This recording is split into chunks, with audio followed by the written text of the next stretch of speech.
Hello दोस्तों, स्वागत है आपका अपने चैनल पे जहां बात करते हैं हम लोग इंडियन स्टॉक मार्केट के बारे में। और मार्केट टॉक सेक्शन में आज लेके आ गया हूं मैं एक नए अपडेट। जी हां, ये न्यूज है आईआरसीटीसी को लेके।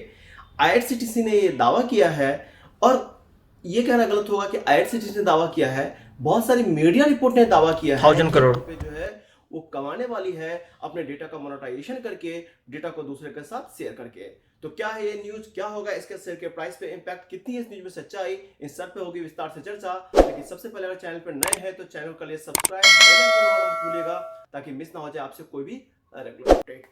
तो चलिए स्टार्ट करते हैं। तो बहुत सारी मीडिया रिपोर्ट में ये कहा जा रहा है, जिनके लिंक मैंने नीचे शेयर कर दिए हैं, कि आईआरसीटी जो है वो अपने डेटा का मोनेटाइजेशन करने वाली है और उन डेटा को किसी दूसरी कंपनी के साथ में शेयर करने वाली है। और उसके थ्रू अब ये आईआरसीटीसी सिंगल टाइम करने वाली है, मल्टीपल टाइम करने वाली है।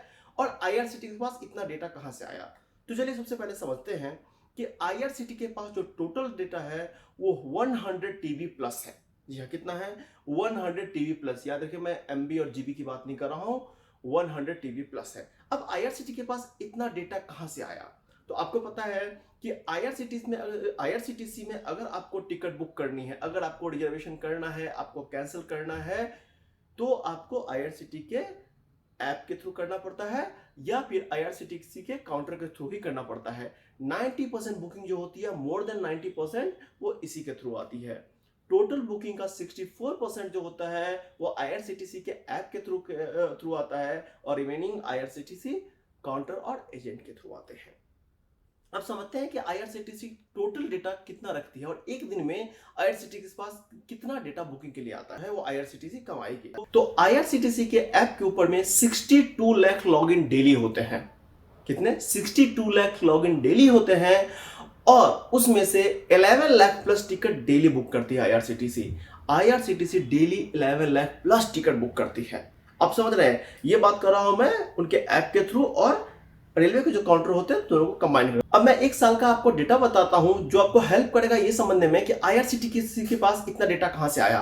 तो अगर मैं फाइनेंशियल ईयर 2021 और 22 को कंसीडर करता हूं, तो 21 और 22 में आईआरसीटीसी ने 40 करोड़ से ज्यादा टिकट बुक किया है। जी हां, 40 करोड़ प्लस टिकट बुक किए हैं। अब कहा यह जा रहा है मीडिया रिपोर्ट में कि आईआरसीटीसी जो है वो एक कंसल्टेंट को हायर करने वाली है, उसके बाद में इसका टेंडर निकालेगी, और टेंडर निकालने के बाद में ये डिफरेंट कंपनी को अपना डेटा शेयर करेगी। लेकिन सवाल है, कुछ कंपनी के लिए डेटा कैसे बेनिफिशियल होगा और उसको कैसे यूज करते हैं? तो देखिए, इसको समझते हैं। जब भी अब आप कोई टिकट बुक करते हैं या फिर खाना ऑर्डर करते हैं या कोई आप कैब बुक करते हैं, उसमें आप क्या करते हैं कि आपका नाम होता है, आपके घर का एड्रेस होता है, आपका मोबाइल नंबर होता है, आपके बैंकिंग अकाउंट के डिटेल्स होते हैं, अगर आप क्रेडिट कार्ड यूज करते हैं तो क्रेडिट कार्ड डिटेल्स होते हैं, आपके यूपीआई आईडी डिटेल्स होते हैं। तो इस तरह के बहुत सारे इंफॉर्मेशन जो होते हैं वो आईआरसीटीसी के सर्वर पे अवेलेबल है। इन डेटा से क्या बेनिफिट होगा? फॉर एग्जाम्पल, अगर आप ट्रेवल कर रहे हैं, किस स्टेशन से स्टार्ट करके कहां तक जा रहे हैं, आपने हो सकता है कि टैक्सी बुक किया होगा। आज के डेट में क्या होता है कि या तो लोग जो होते हैं वो गवर्नमेंट ट्रांसपोर्ट या लोकल ट्रांसपोर्ट यूज करते हैं या फिर अपने लिए कैब बुकिंग करते हैं। तो उस केस में आपके पास कैब के नोटिफिकेशन आने लगेंगे। आप जहां पे ट्रैवल कर रहे हैं वहां पे नियरेस्ट के होटल के नोटिफिकेशन आ जाएंगे होटल बुक करने के लिए। आपके ट्रैवल ऑफ इंटरेस्ट को समझते हुए आपको हॉलिडे का प्लान सजेस्ट करना चालू हो जाएगा। तो इस तरह से आपके डेटा को यूज किया जाएगा। आपको इंश्योरेंस के प्लान भेजे जा सकते हैं, मेडिकल प्लान आपके साथ शेयर किए जा सकते हैं, ट्रैवल एंड टूरिज्म की कंपनी जो है वो अपने आप को प्रमोट कर सकती है। तो इस तरह का कुछ प्लान होगा। लेकिन अब सवाल यह उठता है, क्या यह आईआरसीटीसी को करना चाहिए या नहीं करना चाहिए? अगर करना चाहिए तो क्या यह सही है? अभी तक हमें 100% एश्योरिटी नहीं मिली है। क्यों नहीं मिली है? आपको पता होगा कि जब भी कोई पब्लिक लिमिटेड कंपनी, मैं पब्लिक लिमिटेड कंपनी क्यों कर रहा हूं, जिस कंपनी में बहुत सारे हिस्सेदार होते हैं, तो अब आईआरसीटीसी भी एक पब्लिक लिमिटेड कंपनी है, तो जिस कंपनी में बहुत सारे हिस्सेदार होते हैं, अगर वो कंपनी कोई भी ऐसे स्टेप उठाती है जो डायरेक्टली इनडायरेक्टली उसके बिजनेस को, उसके शेयर के प्राइस को इंपैक्ट करती है, तो उसको सेबी के साथ में शेयर करना पड़ता है। मैंने एनएसई बीएसई को पूरा छान डाला और मुझे कहीं पे ऐसी कोई इंफॉर्मेशन नहीं मिली एक्सेप्ट ये मीडिया रिपोर्ट। तो अगर हम मान लेते हैं एक कंडीशन में कि अगर ये न्यूज सही भी है, तो क्या आईआरसीटीसी को ऐसा करना चाहिए? ये आप मुझे कमेंट बताइए। मेरे हिसाब से नहीं। क्यों? जब भी कोई यूजर अपनी इंफॉर्मेशन, पर्सनल इंफॉर्मेशन को किसी भी थर्ड पार्टी के साथ में शेयर करती है तो वो एक डेटा का ट्रस्ट होता है कि मेरे डेटा की सिक्योरिटी होगी, क्योंकि आपके पास बैंक अकाउंट की डिटेल्स है, आपके क्रेडिट कार्ड का डिटेल्स है, आपके यूपीआई आईडी का डिटेल्स है, आपके घर का एड्रेस है, आपका मोबाइल नंबर है और भी बहुत सारी इंफॉर्मेशन है।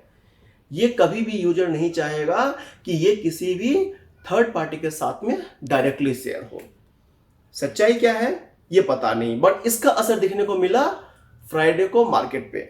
जी हाँ, मार्केट पे इसका असर देखने को मिला और फ्राइडे को आईआरसीटीसी का जो स्टॉक प्राइस है वो 709 रुपीज से स्टार्ट होके 753 रुपीज तक का हाई बनाया। 709 से 753 तक का हाई बनाया और एक कंसिस्टेंटली अप ट्रेंड में चल रहा था। आप समझ रहे, ये बहुत बड़ा मूवमेंट आया। 709 से 753 तक का हाई बनाया और ये कंसिस्टेंटली अप ट्रेंड जा रहा था। अब कुछ मीडिया रिपोर्ट ये कह रही है कि ये न्यूज़ सही नहीं है, क्योंकि अभी तक आईआरसीटीसी ने ऑफिशियल उसका कुछ भी कंफर्मेशन नहीं दिया है। तो ये क्या हुआ, मेरे हिसाब से एक मार्केट बबल है।